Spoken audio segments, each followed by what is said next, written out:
Today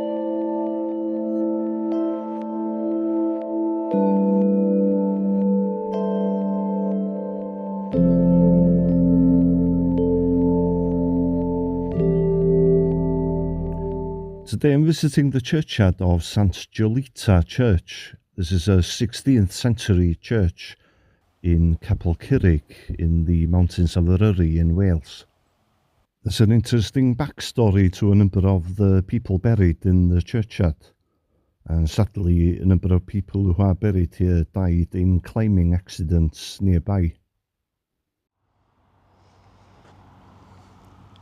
To the memory of Edmund Wickram, dearly beloved husband of Kit and father of Peter and Bill Wickram, who died as a result of a climbing accident December 2nd, 1945, aged 34. He was born in 1911 and he was an accomplished mountaineer even before he went to university. In 1935 he took part in the expedition to survey proposed routes for the first ascent of Everest. Whilst in the Himalayas he summited 20 peaks which were higher than 6,100 metres or 20,000 feet. He returned to Everest in 1936, but weather conditions prevented his climb to the summit. He served with the Royal Army Medical Corps during the Second World War, and later a Special Forces unit which trained soldiers in mountaineering. On December 1st, 1945, he was climbing on the Idwal slabs in Eryri when he slipped and fell. He died the following day of head injuries. His wife's ashes were interred here after her death in 1998. And there's a stone here for his wife, Kit, and she died February 1st, 1998.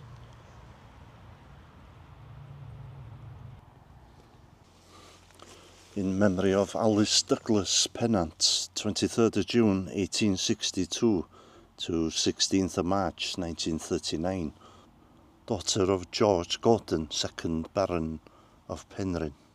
Alice Pennant shouldn't be tarred with the same brush, but her father became a figure of profound hatred in the early 20th century. He owned a large chunk of the slate industry of North Wales. He became known as the worst employer in Britain following the Penryn quarry strike, which lasted for 3 years in the early 20th century. The strike led to mass unemployment and created divisions in the community, which lasted for generations.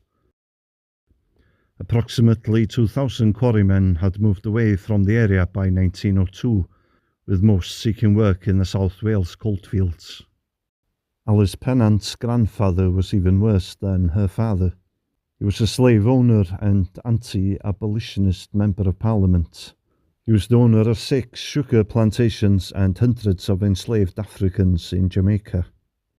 The great wealth he generated for himself from the slave industry allowed him to build the Penryn Castle near Bangor. As for Alice Pennant, she was born in 1863, one of 15 children. She grew up at Penryn Castle. As a young woman, it's believed that she fell in love with a member of the castle staff, and this would not have been well received under the social conventions of the time. She was confined to a room in the castle by her disapproving father. Whilst there, it's believed that she was responsible for a scribbled message on a window pane. The words were treated as meaningless scrawl until 2012, when an Italian woman joined the castle staff and pointed out that the words meant to be loved while loving. Alice Pennant would later become an artist, remained unmarried and died in London at the age of 76 in March 1939. Some believe that her spirit still haunts the Penryn Castle. She faithfully defended the ancient church in Wales.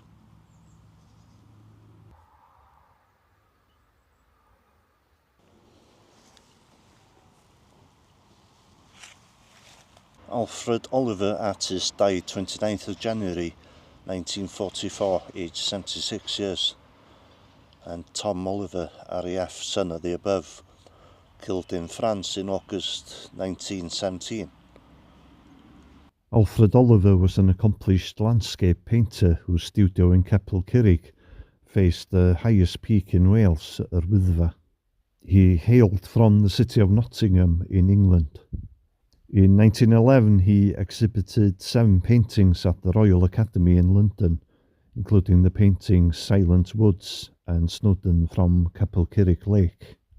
His son, Thomas Alfred, died in 1917 on active service with the Royal Flying Corps. Thomas' body was never found. Alfred kept an aircraft propeller in his studio in Capel Curig as a memorial to Tom. Tom is named on the Capel Curig War Memorial. Other members of the family are also buried here in this unusual grave, which takes the form of a bolter with metal plates attached to it with details of the deceased.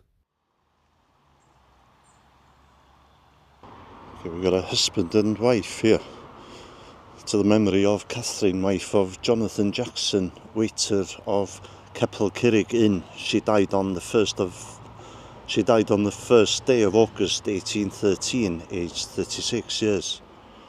Also, the remains of the late Jonathan Jackson, who died January 25th, 1848, aged 66, who was for 40 years a most confidential waiter at Capel Curig Inn. Jonathan Jackson's lifetime spanned the period when Capel Curig was transformed from a scattered group of cottages into a fashionable holiday destination for the wealthy. A number of hoteliers and innkeepers are buried in this churchyard.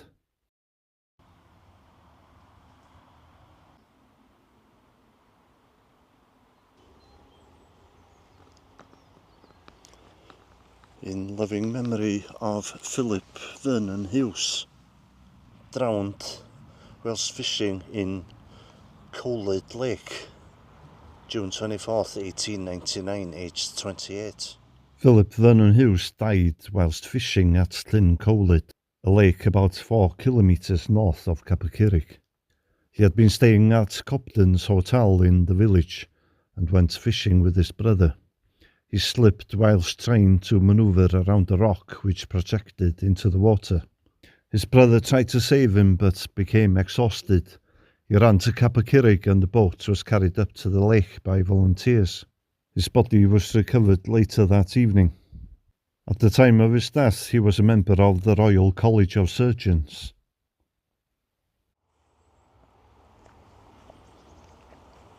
This is the grave of the Reverend Henry Williams. He was born at Capel Curig in 1837. He was a teacher in Wolverhampton, England from 1865 to 1889 and was a headmaster from 1890 to 1895. One of his pupils was Augustus Edward Hugh Love, who went on to become one of the foremost mathematicians of his generation. Henry Williams was also a clergyman.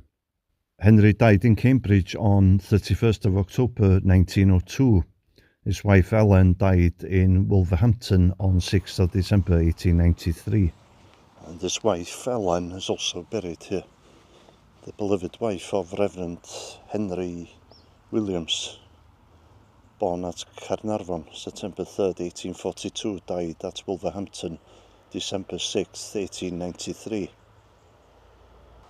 And this is in Welsh and it says, resting until the break of the dawn.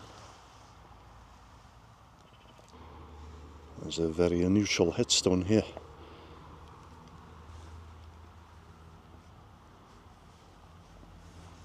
It looks very old, but I think it's from the 1800s.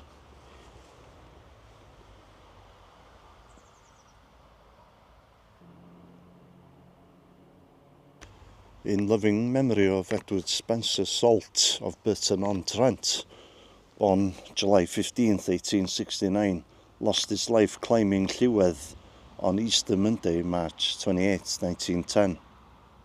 Born on 15th of July 1869, Leonard Salt became a partner in his family's brewing business, Thomas Salt and Company. He was an experienced mountaineer scaling the Matterhorn and other alpine peaks. Every Easter he came to Eryri to climb. On one occasion he helped carry down the body of a climber from Mount Trevan. On Easter Monday 1910 he was climbing on the lliwedd with 4 of his friends. They were all attached by a rope. Leonard somehow lost his footing and fell to his death. The other 4 would also have died had the rope not snapped. The stone is erected as a tribute of affection by many sorrowing friends and the workmen of his firm.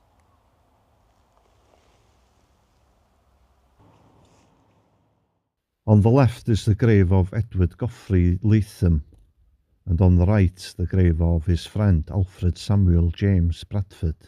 They were both medical students at St Thomas Hospital in London. On Sunday 14th of February 1937, despite bad weather, they left Cobden's Hotel in Capelkirk to climb the Idwell slabs in the Ogwen Valley. They told the hotel owner that they'd be back for lunch. The warden of the Idwell Youth Hostel saw them on top of the slabs before they disappeared into the mist. Across the valley, someone using binoculars saw them both fall 500 feet to their deaths. They had both been roped together. Alfred was 26 and Edward was 24. Their families decided that they would be buried in Capelkirk near the mountains that they lived. Addressing family members at the inquest, the coroner remarked, "The inhabitants of the district, the local police and those staying at the youth hostel are remarkably kind when this sort of thing happens. They even risk their lives to try and rescue unfortunate climbers. You could not have come to a kinder neighbourhood, and we all sympathise with you keenly in your loss." The 2 friends were buried side by side in their climbing clothes.